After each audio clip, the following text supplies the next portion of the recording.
नमस्कार दर्शकों। आज का विषय है गुरु केतु पे प्रिडिक्शन। तो गुरु केतु एक कॉम्बिनेशन ही नहीं है, वो भगवान से जुड़ने का एक माध्यम है। गुरु केतु वाला जातक कोई साधारण जातक नहीं है। यदि वो चाहे तो अपनी इच्छा अनुसार वो अष्ट सिद्धियों को भी अपने नियंत्रण में कर सकता है। गुरु केतु गुरु केतु वाला जातक जब तक कुछ ना कुछ चाहेगा उसे वो नहीं मिलेगा। और पता है उसे वो चीज़ कब मिलेगी? उसे वो चीज़ मिलेगी जब वो उसे चाहना छोड़ देगा। उसे वो चीज़ तब मिलेगी जब वो उसके पीछे भागना छोड़ देगा। उसे सिंपली कह दें कि जब उसके मन में इच्छाएं खत्म हो जाएंगी उस वस्तु, उस व्यक्ति या किसी भी थिंग, ऑब्जेक्ट को लेकर के, तो फिर वो चीज़ उस जातक को मिल जाएगी। ऐसा क्यों होता है? क्योंकि केतु केतु करता है डिटैच और गुरु होता है जातक। गुरु केतु का मतलब ही होता है कि आप डिटैच रहते हो। गुरु केतु कॉम्बिनेशन जिस भी हाउस में है या फिर वो त्रिकोण राशि से बन रहा है, तो जो यहाँ गुरु है वहाँ की राशि से प्रभाव पड़ेगा केतु का। गुरु केतु वाला जातक साधारण तो होता नहीं है, असाधारण शक्तियाँ भी हैं। और कई बार आप देखेंगे कि गुरु केतु वाला जातक कई बार ऐसे कहेगा कि हाँ अभी नहीं, ऐसे मन है। कई बार कभी इसे ट्रिप में जाते हैं, दोस्त जाते हैं या कहीं पे भी फैमिली ट्रिप जा रही है कोई, वो कैसे उसके मन में आ जाएगा, यूं ही आ जाएगा। क्यों आ जाएगा नहीं पता, बट आ जाएगा। उसके मन में आ जाएगा ये कि हमें लेफ्ट लेना चाहिए। भले ही सारे कह रहे हो कि मैप में तो राइट दिखा रहा है, अगर वो बोले कि लेफ्ट लेना चाहिए तो वो सही हो सकता है। उसके अंदर इंट्यूशन पावर है।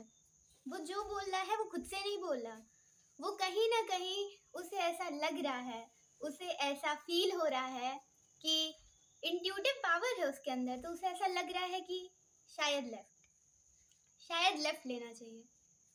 ऐसा क्यों होता है ये कोई नहीं जानता, लेकिन इसके पीछे एक कारण है कि उसके पास सुपरनेचुरल पावर होती हैं, भगवान की दी हुई शक्तियाँ होती हैं, जिसे अगर वो जागृत कर ले साधना मंत्रों के द्वारा तो वो जातक ब्रह्म को प्राप्त हो जाता है, उसे ब्रह्म ज्ञान प्राप्त हो जाता है। गुरु केतु वाला यदि आपके घर में हो तो कभी देखना, जैसे आपका अगर कोई बिजनेस है या फिर कोई दुकान है आपकी, और अगर आपके घर में गुरु केतु वाला जातक है तो आप उसे ना उस दुकान पे या जो आपका बिजनेस है वहाँ के मेन डेस्क पे, जो हेड डेस्क होता है, वहाँ बिठा दो। हेड डेस्क सीधी बात है, गले बैठना है, ठीक है। हेड डेस्क पे बिठा दो।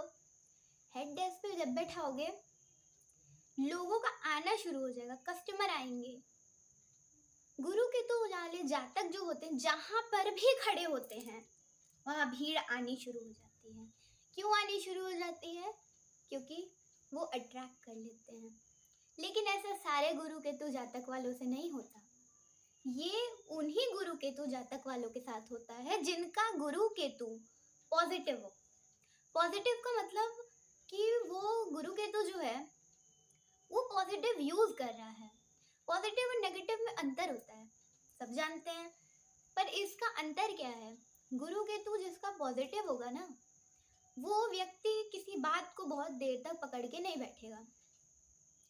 गुरु केतु नेगेटिव वाले उस बात को पकड़ के बैठ जाते हैं। पकड़ के बैठना कोई बहुत अच्छी चीज नहीं है। गुरु केतु वाला जातक कि अगर पकड़ के बैठेगा बात को तो वो नेगेटिव है। आपका गुरु केतु नेगेटिव होगा। अगर कोई छोटी छोटी बात पे गुस्सा आ गया तो कोई बात नहीं। अगर वो उस चीज को भूल जा रहा है और अगर किसी से गलती हुई है और उसे क्षमा कर दे रहा है तो उसका जो है गुरु केतु, वो कह सकते हैं एक मायने में कि वो पॉजिटिव है। बट अगर कहा जाए कि आप किसी बात को पकड़ के बैठे रहते हैं, उस बात को लेके बैठे रहते हैं, तो नेगेटिव होगा। जैसे कि अभी आप कहीं बात कर रहे हो किसी दोस्त के साथ और उस दोस्त के चार्ट में गुरु केतु है, वो ऐसे ही टहलते हुए जा रहा है, बात करते करते जा रहा है, उसे रोकिए मत। इसलिए नहीं रुकी है क्योंकि वो अपने मन से जा रहा है, उसे फ्री स्पेस चाहिए, उसे थोड़ा स्पेस चाहिए। स्पेस देना कहते हैं, समय देना कहते हैं। उसे थोड़े टाइम के लिए शांत छोड़ दीजिए, फ्री छोड़ दीजिए, वो थोड़ी देर बाद खुद चला आएगा आपके पास। और यही तरीका होता है। कोई गुरु केतु वाला जातक है, उसे फ्री छोड़ दीजिए, उसे उस पर अपने विचारों का दबाव मत डालिए। अपने विचारों का यदि उस पर दबाव डालेंगे तो वो करेगा, लेकिन मन से करे ये संभव नहीं है। अच्छा, एक और चीज है, गुरु केतु वाले जातक जो होते हैं उनके साथ क्या होता है, अगर वो माफ कर दे, किसी को क्षमा दे दे, तो वो जिस व्यक्ति को क्षमा कर देंगे ना, वो इंसान जड़ से उखड़ जाएगा। ऐसा क्यों होता है, वो क्षमा कर चुका है, तो अब जब वो क्षमा कर चुका है तो वो कार्य तो भगवान का हो गया। अभी किसी सामने वाले व्यक्ति से गलती हुई है, वो गलती जानबूझ के किया गया है, फिर भी गुरु केतु वाला जातक सोचा छोड़ो, क्षमादान दे ही देते हैं, कोई बात नहीं, बात को पकड़ के बैठने का कोई अर्थ है नहीं। तो उससे क्या हुआ कि वो तो क्षमा कर दिया, पर भगवान उसे क्षमा नहीं किए। और अभी नहीं तो कुछ सालों बाद गुरु केतु वाला जातक कहाँ होगा और जो क्षमा किया गया है वो व्यक्ति कहाँ होगा, वो देख ही सकते हैं। इसलिए क्योंकि फिर उसका भगवान हिसाब लेते हैं। काफी चीजें हैं। गुरु केतु पर आज की चर्चा समाप्त। धन्यवाद।